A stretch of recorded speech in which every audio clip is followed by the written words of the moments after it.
Hello नमस्कार, कैसे हैं आप सभी। आशा करती हूँ कि आप सभी ठीक होंगे और स्वस्थ होंगे और आप लोगों की जो पढ़ाई है बहुत अच्छी चल रही होगी। आज मैं यहाँ पे आप लोगों के लिए सामान्य अध्ययन में भारतीय इतिहास के 20 बहुत महत्वपूर्ण प्रश्न लेके आई हूँ। ये सारे के सारे जो प्रश्न हैं हमारे एनसीईआरटी आधारित हैं और हमें पता है कि हमारी जो आगामी सारी परीक्षाएँ होने वाली हैं उसमें एनसीईआरटी आधारित ही प्रश्न पूछे जाते हैं और इसीलिए मैं यहाँ पे एनसीईआरटी आधारित प्रश्न लेके आई हूँ। अगर ये प्रश्न आप लोगों को पसंद आए तो प्लीज़ एक लाइक ज़रूर करिएगा और इस चैनल को सब्सक्राइब ज़रूर करिएगा और अपनी राय कमेंट बॉक्स में ज़रूर दीजिएगा कि आपको ये प्रश्न कैसे लगे। तो चलिए शुरू करते हैं हमारे जो आज के प्रश्न हैं। तो पहला प्रश्न है यहाँ पे हमारा कि प्राचीन भारतीय समाज के प्रसंग में निम्नलिखित शब्दों में से कौन सा शब्द शेष 3 के वर्ग का नहीं है। तो हमें बताना है कि इन 4 ऑप्शन में से 3 तो एक ही वर्ग के हैं जबकि जो चौथा है वो एक अलग वर्ग का है। तो इसका जो राइट आंसर है वो ऑप्शन नंबर 3 यानी कि कोस। ठीक है, जो कोस है वो इन तीनों से अलग है क्योंकि जो कोस होता है, कोस का यहाँ पे जो अर्थ होता है वो होता है खजाना। ठीक है, कोस का अर्थ क्या होता है, खजाना होता है। जबकि कुल, वंश और गोत्र ये तीनों के तीनों एक ही वर्ग के हैं, कोस एक अलग वर्ग का है। अब जो नेक्स्ट प्रश्न है हमारा वो है यहाँ पे कि इनमें से कौन सा आरंभिक जैन साहित्य का भाग नहीं है। तो हमें बताना है कि इनमें से कौन जैन साहित्य का भाग नहीं है। तो इसका जो राइट आंसर है वो ऑप्शन नंबर 1 यानी कि थोरी गाथा। थोरी गाथा जैन साहित्य का भाग नहीं है, ये है बौद्ध धर्म का।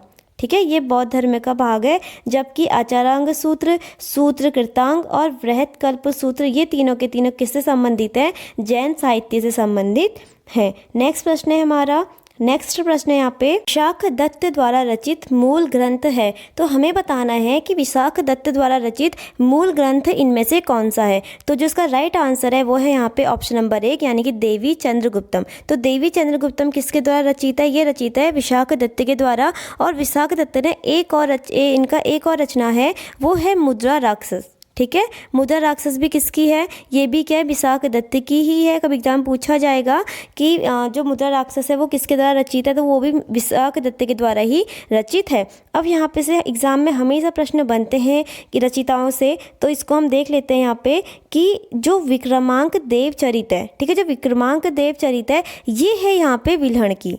ठीक है, विक्रमांक देव जो है ये है यहाँ पे किसकी रचिता है, ये है विल्हण की। और अगर एग्जाम में पूछा जाए कि जो विल्हण है ये किसके दरबार में थे, तो ये दरबार में थे चालुक्य शासक। ठीक है, कहीं पूछ लिया जाएगा कि जो विल्हण थे किसके दरबार में थे, तो ये थे चालुक्य शासक विक्रमादित्य फोर्थ। ठीक है, चालुक्य शासक विक्रमादित्य फोर्थ के दरबार में कौन थे, यहाँ पे हमारे विल्हण थे। ठीक है, अब नेक्स्ट देखो यहाँ पे हमारा जो अगली पुस्तक है यहाँ पे वो है यहाँ पे वृहत संहिता। अगली जो पुस्तक है वो है वृहत संहिता। अब जो वृहत संहिता है ये लिखी है हमारी वराह मिहिर ने। ठीक है, ये लिखी है हमारी वराह मिहिर ने, ये लिखी है। ठीक है, अब क्वेश्चन बनता है कि जो वराह मिहिर है ये किसके दरबार में थे, तो ये दरबार में थे गुप्त शासक। ठीक है, ये दरबार में थे गुप्त शासक चंद्रगुप्त विक्रमादित्य।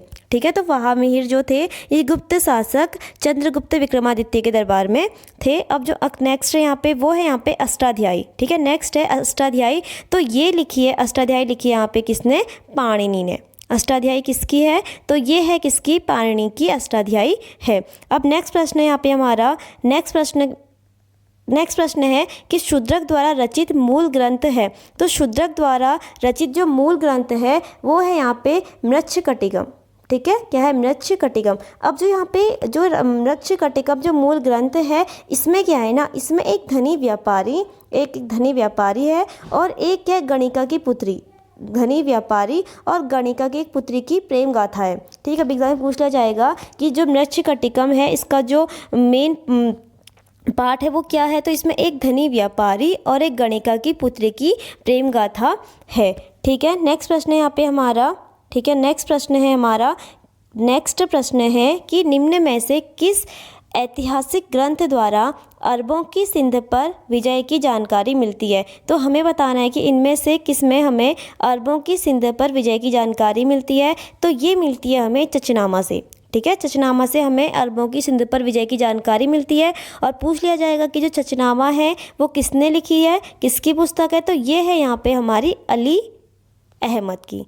ठीक है, चचनामा किसकी है? चचनामा है अली अहमद की यहाँ पे पुस्तक है। जबकि जो महाभाष्य है यहाँ पे, जो नेक्स्ट पुस्तक है यहाँ पे महाभाष्य, ये है पतंजलि की। ठीक है, महाभाष्य किसकी है? महाभाष्य पतंजलि की है। जो गार्गी संहिता है, गार्गी संहिता है कात्यायन की। गार्गी संहिता किसकी है? कात्यायन की है। और अष्टाध्यायी किसकी है? पाणिनि की है।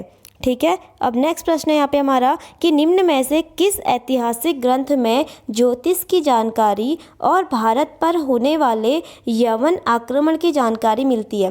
तो हमें बताना है कि किस ऐतिहासिक ग्रंथ से हमें ज्योतिष की जानकारी और भारत पर होने वाले यमन आक्रमण की जानकारी मिलती है। तो ये मिलती है हमें गार्गी संहिता से। अभी हमने ऊपर पढ़ा गार्गी संहिता किसकी है, तो ये है कात्यायन की। ठीक है, किसने लिखी है? कात्यायन ने लिखी है।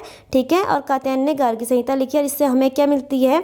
ज्योतिष की जानकारी और भारत पर होने वाले यमन आक्रमण की जानकारी हमें इससे मिलती है। अब जो नेक्स्ट प्रश्न है हमारा वो है, नेक्स्ट प्रश्न है हमें कि ऋग्वेद के कौन से मंडल में गायत्री मंत्र की चर्चा है? तो ऋग्वेद के कौन से मंडल में गायत्री मंत्र की चर्चा है?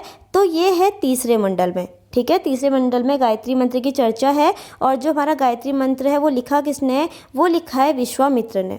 ठीक है, गायत्री मंत्र किसने लिखा है? गायत्री मंत्र लिखा है विश्वामित्र ने लिखा है। और जो गायत्री मंत्र है ये किसको समर्पित है? ये है सूर्य देवता को समर्पित है।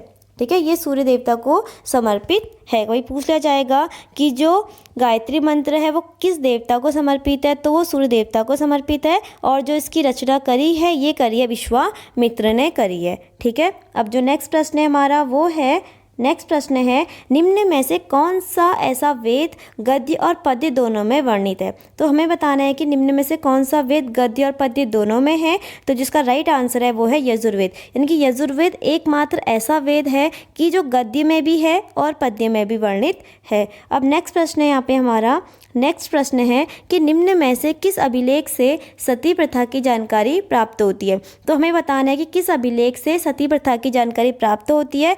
तो ये है यहाँ पे ऐरण अभिलेख। ठीक है, ऐरण अभिलेख से हमें क्या मिलती है? सती प्रथा की जानकारी मिलती है। और जो ये ऐरण अभिलेख है ये है किसका? भानुगुप्त का। गुप्त शासक भानुगुप्त का यहाँ पे ये क्या है? ऐरण अभिलेख है। ठीक है, अब जो नेक्स्ट प्रश्न है हमारा वो है कि निम्न में से किस अभिलेख के द्वारा हुण आक्रमण की जानकारी मिलती है? तो किसके द्वारा यहाँ पे हुण आक्रमण की जानकारी मिलती है? तो जिसका राइट आंसर है वो है यहाँ पे भीतरी अभिलेख। ठीक है, भीतरी अभिलेख से हमें हुण आक्रमण की जानकारी मिलती है। और जो भीतरी अभिलेख है वो है किसका यहाँ पे? वो है यहाँ पे स्कंदगुप्त का।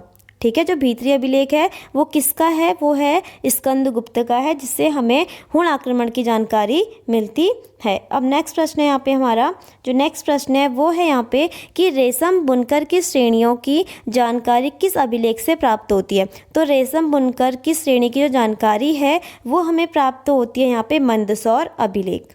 ठीक है, मंदसौर अभिलेख से हमें रेशम बुनकर की श्रेणियों की जानकारी प्राप्त होती है। अब नेक्स्ट प्रश्न है यहाँ पे कि भारत में प्रथम बार सैनिक शासन व्यवहार में लाया गया। तो भारत में प्रथम बार जो सैनिक शासन है वो किसके द्वारा व्यवहार में लाया गया था? तो वो लाया गया था यहाँ पे ग्रीकों के द्वारा।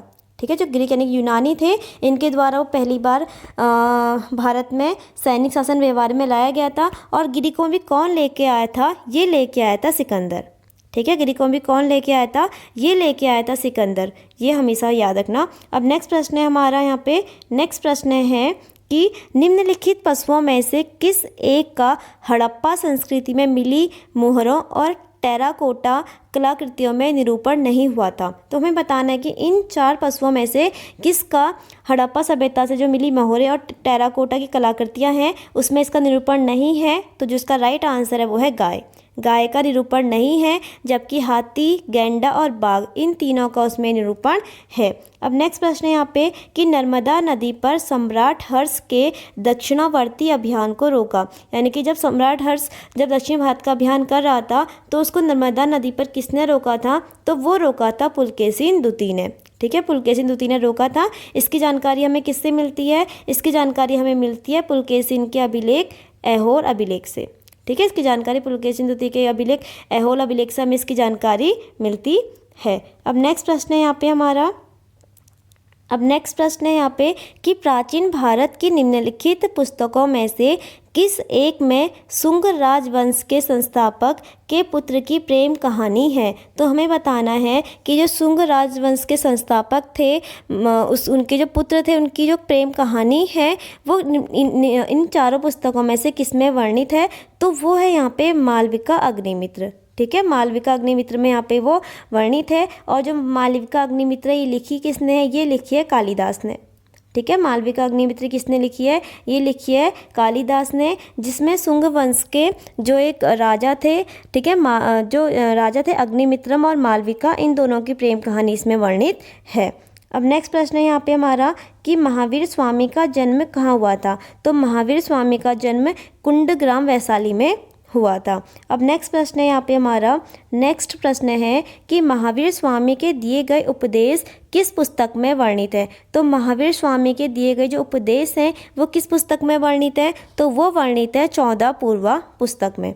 ठीक है, नेक्स्ट प्रश्न है कि पहली जैन संगीति की अध्यक्षता किसने की थी। तो पहली जैन संगीति की जो अध्यक्षता थी वो करी थी स्थूलभद्र ने। ठीक है, स्थूलभद्र ने इसकी अध्यक्षता करी थी। अब यहाँ से बहुत इंपॉर्टेंट क्वेश्चन निकल के आता है कि जो पहली जैन संगीति हुई थी ये कब और कहाँ हुई थी। ठीक है, तो जो पहली बौद्ध संगीति है ये 300 ईसा पूर्व, ठीक है, 300 ईसा पूर्व ये कहाँ हुई थी, ये हुई थी पाटलिपुत्र में। ठीक है, पाटलिपुत्र में हुई थी, जिसकी अध्यक्षता स्थूलभद्र ने करी थी। उसके बाद जो दूसरी जैन संगीति होती है वो होती है 600 ईस्वी में। ठीक है, इसके आगे कब होती है, 600 ईस्वी में होती है, जिसकी अध्यक्षता, और ये होती कहाँ है, ये होती है गुजरात के वल्लभी में, जिसकी अध्यक्षता कौन करते हैं, जिसकी अध्यक्षता करते हैं देवादी शर्मा। ठीक है, देवादी शर्मा इसकी द्वितीय जो जैन संगीति होती है इसकी अध्यक्षता करते हैं, जो गुजरात के वल्लभी में 600 ईस्वी में होती है। और पहली जैन संगीति 300 ईसा पूर्व में कहाँ होती है, ये होती है पाटलिपुत्र में, जिसकी अध्यक्षता कौन करते हैं, स्थूलभद्र करते हैं। ये आपको याद रखना है। ठीक है, अब नेक्स्ट प्रश्न है हमारा, अब यहाँ पे हमारा नेक्स्ट प्रश्न है कि क्षमावाणी त्यौहार संबंधित है। तो जो क्षमावाणी त्यौहार है ये संबंधित है जैन धर्म से। ठीक है, क्षमावाणी त्यौहार किससे संबंधित है, ये संबंधित है जैन धर्म से। अब नेक्स्ट प्रश्न है कि निम्न में से कौन सा संप्रदाय नियति की अटलता में विश्वास करता है। तो इसमें से कौन सा संप्रदाय है जो नियति की अटलता पर विश्वास करता है, वो है आजीवक संप्रदाय। ठीक है, और इस आजीवक संप्रदाय के जो संस्थापक हैं वो है मोगली पोतिस गोसाल। ठीक है, ये भी याद रखना, इसके जो संस्थापक हैं वो है मोगली पोतिस गोसाल, इसके क्या हैं, आजीवक संप्रदाय के संस्थापक हैं। और तो कभी पूछ लिया जाएगा कि आजीवक संप्रदाय के जो संस्थापक है वो कौन है, तो वो है मोगली पोतिस गोसाल। अब जो आज का हमारा अंतिम प्रश्न है वो है हमारा, आज का अंतिम प्रश्न है वो है हमारा कि महावीर स्वामी का प्रथम अनुयायी कौन था। तो महावीर स्वामी का जो प्रथम अनुयायी था वो था जमाली। ठीक है, कौन था, जमाली था। तो ये थे आज के हमारे 20 बहुत महत्वपूर्ण प्रश्न जो हमारी आगामी जितनी भी परीक्षाएं हैं उन सभी के लिए बहुत महत्वपूर्ण सिद्ध होने वाले हैं। अगर ये प्रश्न आप लोगों को पसंद आए हों तो प्लीज़ एक लाइक और एक सब्सक्राइब जरूर करिएगा और अपनी राय कमेंट बॉक्स में ज़रूर दीजिएगा कि ये प्रश्न आपको कैसे लगे। कल फिर मिलते हैं इन्हीं ऐसे ही नए प्रश्नों के साथ, तब तक के लिए धन्यवाद।